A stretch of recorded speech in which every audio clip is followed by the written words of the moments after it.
जैसे ही movie start होती है हमें दो स्कूल बसेस दिखाई जाती हैं। उनमें कुछ फीमेल स्टूडेंट्स थी। उनमें से एक स्टूडेंट का नाम मित्सुको था। वो अपनी डायरी पर कुछ लिख रही होती है तो उसकी फ्रेंड्स उसे कहती हैं कि क्या तुम हर वक्त लिखती रहती हो, तुम हमारे साथ एंजॉय क्यों नहीं कर रही हो। जैसे ही वो उनकी बातों पर ध्यान देती है तो उसका पेन नीचे गिर जाता है और वो अपना पेन उठाने के लिए झुकती है यानी बेंड होती है। लेकिन उसी दौरान कोई तेज सी चीज आती है और दोनों बसेस को काट देती है, जिसकी वजह से सब लड़कियां दो हिस्सों में कट जाती हैं। मित्सुको जब ऊपर उठती है तो वो बहुत हैरान होती है कि ये क्या हुआ, क्योंकि ये नीचे झुकी हुई थी तो ये बच चुकी थी। लेकिन वो काफी डर जाती है और बस से बाहर निकलकर भागने लगती है। और वो तेज चीज तेज हवा थी जो सबको काट रही थी। हवा इसके पीछे भी पड़ जाती है और मित्सुको तेजी से भागने लगती है। भागते भागते इसे चार लड़कियां दिखाई देती हैं। वो उन सबसे कहती है कि झुक जाओ ताकि तुम्हारी जान बच जाए। लेकिन जब तक वो उसकी बात समझ पाती, हवा उनमें से 3 लड़कियों को काट देती है और एक लड़की को मित्सुको बचा लेती है। फिर इन्हें वहाँ पर कुछ साइकिलिस्ट लड़कियां नजर आती हैं। उनको भी ये बचाने की कोशिश करती हैं, लेकिन इससे पहले कि ये लोग उन तक पहुँच पाते, हवा उनको भी काट देती है और इसी दौरान वो लड़की भी मारी जाती है। मित्सुको बहुत डर जाती है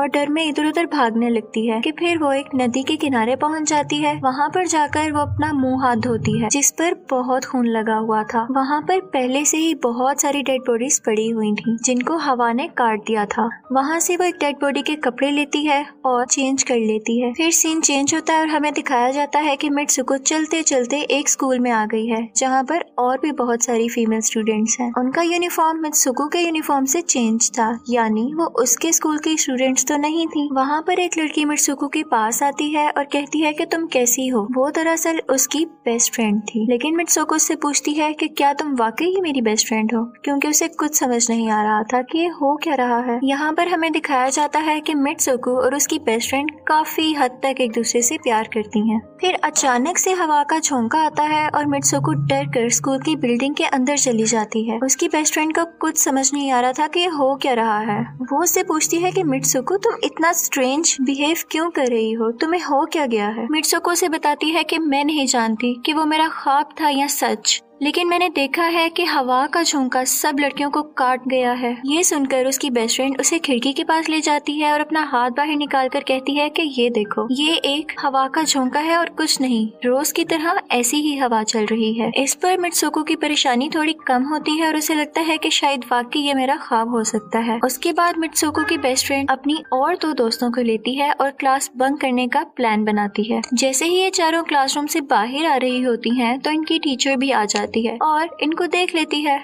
लेकिन ये चारों वहाँ से तेजी से भाग जाती हैं और इनकी टीचर पीछे ही रह जाती है। वो चारों भागते भागते एक लेक पर आ जाते हैं। वहाँ पर मित्सुको की बेस्ट फ्रेंड बाकी फ्रेंड्स को भी उसके ख्वाब के बारे में बताती है। तो उनमें से एक लड़की भाग जाती है और कहती है कि हो सकता है कि ये सच हो, जैसे मिरर वर्ल्ड होती है और वहाँ पर सब कुछ इस दुनिया से ऑपोजिट यानी उल्टा होता है। और ये कहते ही वो लेक में एक पत्थर फेंकती है और कहती है कि देखो, यहाँ तो मैंने पत्थर फेंका है, लेकिन हो सकता है कि दूसरी दुनिया में मैंने ऐसा ना किया। फिर अचानक से हमें दिखाया जाता है कि उनमें से एक लड़की को मगरमच्छ खा लेता है। लेकिन फिर वही फ्रेंड उनसे कहती है कि देखो, मैंने कहा था ना कि जो इस दुनिया में होता है वो उस दुनिया में नहीं होता और जो उस दुनिया में हो रहा है वो इस दुनिया में नहीं हो सकता। तो इसको भी उसी दुनिया में मगरमच्छ ने खाया है और यहाँ पर ये देखो बिल्कुल सेफ है और ये सिर्फ हमारा ख्याल था। उसी लेक के पास हमें एक बेड यानी बिस्तर लगा हुआ दिखाया जाता है। वो चारों लड़कियाँ उस पर से तकिए उठाकर एक दूसरे पर मारने लगती हैं और फिर हमें दिखाया जाता है कि दूर खड़ी 2 लड़कियां इनको देख रही होती हैं।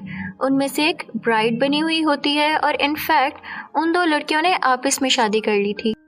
फिर उनमें से उनको एक फ्रेंड बताती है कि हमें कुछ ऐसा करना होगा जो उस दुनिया में इम्पॉसिबल हो, क्योंकि हमारी किस्मत तो लिखी जा चुकी है और हम ही इसको बदल सकते हैं। फिर ये सब स्कूल वापस आ जाते हैं और नेक्स्ट लेक्चर लेने के लिए क्लास में चले जाते हैं। लेक्चर लेते हुए मित्सुको को जमीन पर एक तकिया पड़ा हुआ दिखाई देता है। वो उसे उठाने के लिए झुकती है कि उसी दौरान उनकी टीचर पूरी क्लास पर फायरिंग स्टार्ट कर देती है और जैसे ही वो तकिया उठाकर ऊपर देखती है तो उसकी क्लासरूम की सब लड़कियां मर चुकी होती हैं और यहाँ पर एक बार फिर से वो बच गई थी जैसे उसने अपने ख्वाब में देखा था। मित्सुको की टीचर उसके पास आती है और कहती है तुम्हारी हिम्मत कैसे हुई क्लास बंक करने की, अब तुम भी नहीं बच सकोगी। लेकिन इसके साथ ही उसकी बाकी 2 फ्रेंड्स भी आ जाती हैं और वो उसे वहाँ से लेकर भाग जाती हैं। लेकिन दूसरी टीचर उसकी उन दोनों फ्रेंड्स को भी मार देती है। जितने भी स्टूडेंट्स की जान बच गई थी, मित्सुको उनके साथ बाहर भागती है, लेकिन स्कूल की टीचर्स मुसलसल उन पर फायरिंग कर रही थी। जैसे ही वो वहाँ से निकलती हैं, तो जो बाकी बची हुई स्टूडेंट्स होती हैं, हवा उनको काट देती है। मित्सुको यहाँ पर फिर से अकेली रह गई थी और इसके बाद वो भागकर एक रश वाली जगह पर आ जाती है और फिर पुलिस स्टेशन जाती है। वो वहाँ पर सब कुछ बता रही होती है, लेकिन जब वो फीमेल पुलिस ऑफिसर ये सब सुनती है तो वो कहती है कि तुमने कपड़े तो स्टूडेंट्स वाले नहीं पहने हुए। वो उसको शीशा दिखाती है तो वो बिल्कुल चेंज लड़की बन चुकी होती है और लोग उसे मित्सुको के नाम से नहीं बल्कि किसी और नाम से बुला रहे थे। यहाँ पर दिखाया जाता है कि उसकी शादी होने वाली थी, तो वही पुलिस ऑफिसर उसे उसकी शादी के लिए ले जाती है और आसपास के लोग उसको कांग्रेचुलेट कर रहे थे। जैसे ही वो लोग चर्च पहुँचते हैं तो मित्सुको की बेस्ट फ्रेंड भी वहाँ पर ही होती है। उससे पूछती है कि ये सब क्या हो रहा है, तो उसे कहती है कि अभी खामोश रहो, हम किसी के कंट्रोल में हैं, बस जैसा मैं कहूँ तुम वैसा ही करो। और ये कहते ही वो उसे उसका वेडिंग ड्रेस पहनाती है और कहती है कि अब तुम चली जाओ। वो अपनी वेडिंग सेरेमनी के लिए आगे बढ़ती है तो सब लड़कियां उसका मजाक उड़ाने लगती हैं, तो उसकी बेस्ट फ्रेंड एक एक करके सबको मारने लगती है, लेकिन सब लड़कियां उसे फिर भी बुली करना नहीं छोड़ती। जैसे ही वो आगे बढ़ती है तो उसके ग्रूम की जगह एक बॉक्स पड़ा होता है और जैसे ही वो बॉक्स खुलता है तो उसमें से एक खौफनाक पिग बाहर आता है। मित्सुको उसे देख के डर जाती है और एक टूटी हुई बोतल से उस पर अटैक कर देती है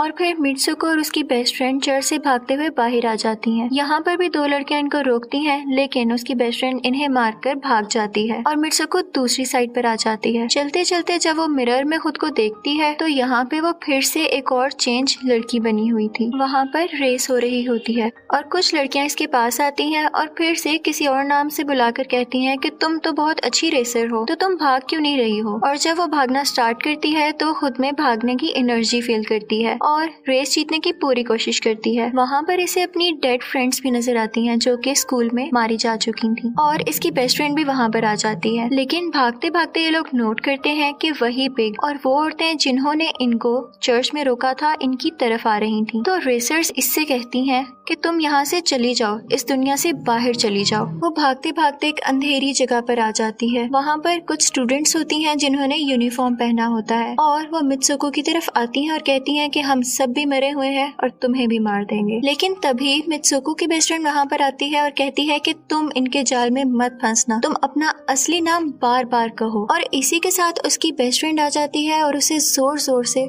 मित्सुको मित्सुको कहकर पुकारने लगती है और इसी के साथ वो अपने असली रूप यानी मित्सुको की शक्ल में वापस आ जाती है। इसके साथ ही उसकी बेस्ट फ्रेंड उसे अपने हाथ में लगी हुई वायर्स दिखाती है और उससे कहती है कि प्लीज मेरी ये वायर्स खींच दो ताकि मैं इस दुनिया से बाहर आ सकूं। लेकिन उसे डर था कि कहीं ये वायर्स खींचने से इसकी जान न चली जाए और क्योंकि वो उससे बहुत प्यार करती थी तो वो उसकी वायर्स नहीं खींचना चाहती थी।